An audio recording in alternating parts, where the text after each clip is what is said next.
السلام علیکم ورحمۃ اللہ وبرکاتہ۔ میں مفتی سلیم، سلام محبت قبول کیجیے۔ آج ایک اہم موضوع آپ کی خدمت میں لے کر حاضر ہوا ہوں۔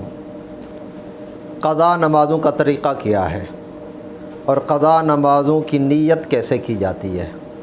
سیدھی بات یہ ہے بھائی کہ اسلام میں صحابہ کے زمانے میں یہ تصور ہی نہیں تھا کہ کوئی آدمی جانتے بوجھتے ہوئے نماز بغیر کسی عذر کو چھوڑ دے۔ اس کا تصور ہی نہیں ہو سکتا تھا، اور یہ بھی تصور نہیں تھا کہ مسجد کے قریب رہتے ہوئے کوئی آدمی جماعت سے رہ جائے۔ صرف منافق نظر آتے تھے کہ جن کی ایک آدھ رکعت رہ جاتی، ورنہ جو پکے مومن تھے وہ پہلے آ کر ہی انتظار میں بیٹھ جایا کرتے تھے۔ اور آج کل انحطاط کا دور ہے، تو نمازیں بہت کم پڑھتے ہیں، شاید 5% بھی کم مشکل سے ہوں، اور اللہ توبہ کی توفیق دے تو جتنے عرصے کی نمازیں رہ گئی ہیں ان کی قضا ضروری ہے۔ تو قضا کیسے کرنی ہے، نیت کیا کرنی ہے، طریقہ کیا ہوگا، تو اس کے بارے میں مختصر سی تفصیل عرض کر دیتا ہوں۔ وہ یہ ہے کہ سب سے پہلے آپ اندازہ لگا لیں کہ آپ پر کتنے عرصے کی نمازیں باقی ہیں کہ جن کی قضا آپ پر ضروری ہے۔ فجر کی کتنی نمازیں ہیں؟ ظہر کی کتنی ہوں گی؟ عصر کی کتنی؟ مغرب کی کتنی؟ عشاء کی کتنی نمازیں آپ پر باقی ہیں جن کی قضا ضروری ہے؟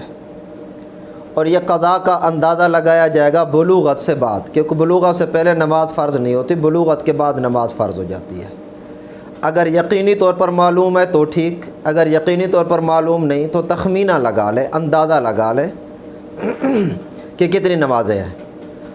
صبح کی نمازیں کتنے سالوں کی ہیں، ظہر کی کتنے سالوں کی ہیں، عصر کی کتنے سالوں کی یا کتنے مہینوں کی ہیں، اس انداز سے تو اس کے بعد پھر نمازوں کی قضا کرنا شروع کر دیں۔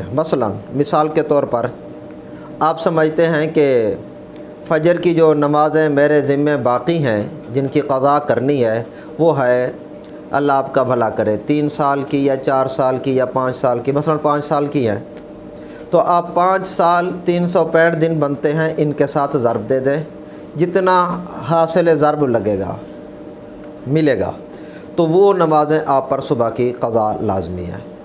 اسی طرح ظہر کی کر لیں، اسی طرح عصر کی، تو اس کے بعد آپ قضا کرنا شروع کر دیں، کیونکہ دنیا کا نظام بھی سنبھالنا ہوتا ہے۔ ہر وقت ہی قضا میں لگے رہے یہ بھی ذرا مشکل ہے۔ جب آدمی کو فرصت ملتی ہے تو اس وقت سے ہی وہ نماز پڑھنا شروع کر دیتا ہے، تو اگر فرصت نہیں مل رہی آپ کو تو اس کے لیے پھر قضا کی بہتر ترتیب یہ ہے کہ ہر نماز کے ساتھ ایک قضا نماز بھی پڑھتے جائیں۔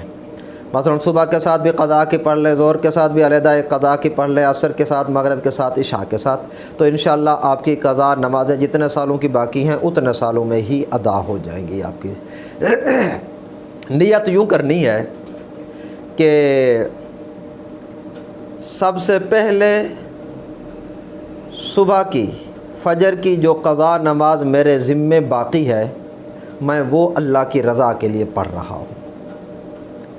پھر جب وہ ادا ہو گئی، اب اگلے دن پھر ایسے نیت کرنی ہے کہ اب جو سب سے پہلی نماز فجر کی میرے ذمے قضا باقی ہے میں وہ پڑھ رہا ہوں، کیونکہ نیت کے اندر دن متعین ہونا ضروری ہو، وہ وقت نماز متعین ہونا ضروری ہوتی ہے کہ کون سی نماز ہے اور کب کی ہے۔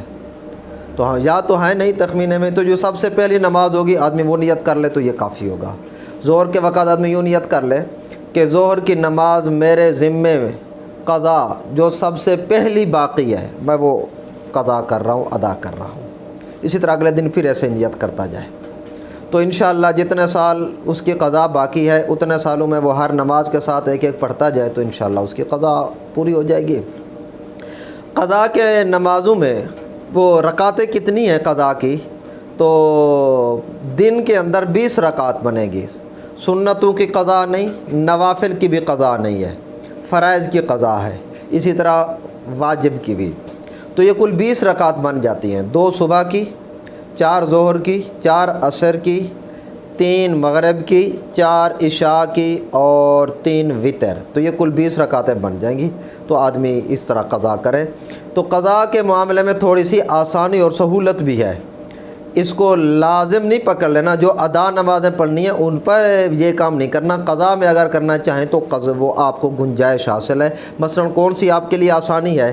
وہ یہ ہے کہ صبح کی نماز میں جب آپ 2 رکعت قضا پڑھ رہے ہیں جو سب سے پہلے آپ کے ذمہ باقی تھی، تو آپ کے لیے یہ گنجائش ہے کہ آپ اللہ اکبر کہہ کر اعوذ باللہ بسم اللہ پڑھ کر الحمد شریف پڑھ لیں، اور ساتھ اس کے دوسری رکعت پڑھ لیں اور دوسری صورت ملا لیں، پھر رکوع میں جائیں تو رکوع میں صرف 1 مرتبہ سبحان ربی العظیم کہہ دینا کافی ہے، پھر قیام میں قوما میں کھڑے ہو جائیں، سجدے میں 1 مرتبہ بھی کافی ہے۔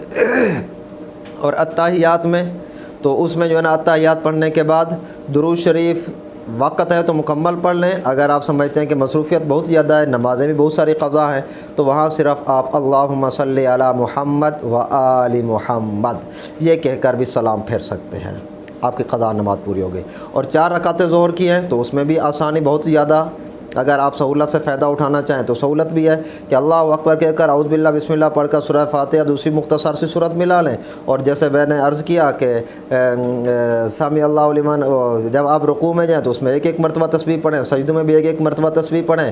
2 رکعت اس طرح پڑھنے کے بعد جب تیسری رکعت کے لیے کھڑے ہوں تو اگر آپ سورہ فاتحہ نہیں پڑھ سکتے، وقت مختصر رہے، تو آپ جو ہے نا وہ 3 مرتبہ سبحان اللہ سبحان اللہ سبحان اللہ کہنے کے بعد آپ رکوع میں چلے جائیں، اور ایسے ہی پھر دوسری رکعت میں کر لیں، سورۃ فاتحہ نہ پڑھیں، آپ کے لیے یہ سہولت ہے۔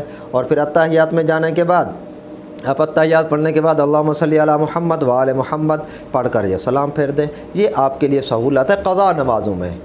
باقی جو نمازیں پڑھ رہی ہیں آپ، ریگولر جو نمازیں چل رہی ہیں روزانہ کی، ان میں یہ نہ کریں کام۔ لیکن وطر کے بارے میں یاد رکھیں کہ وطر کی تیسری رکعت میں آپ یہ نہیں کر سکتے، وطر کی تیسری رکعت میں سورہ فاتحہ کے ساتھ دوسری صورت ملانا ضروری ہوگا۔ تو یہ قضا نمازوں کا طریقہ ہے۔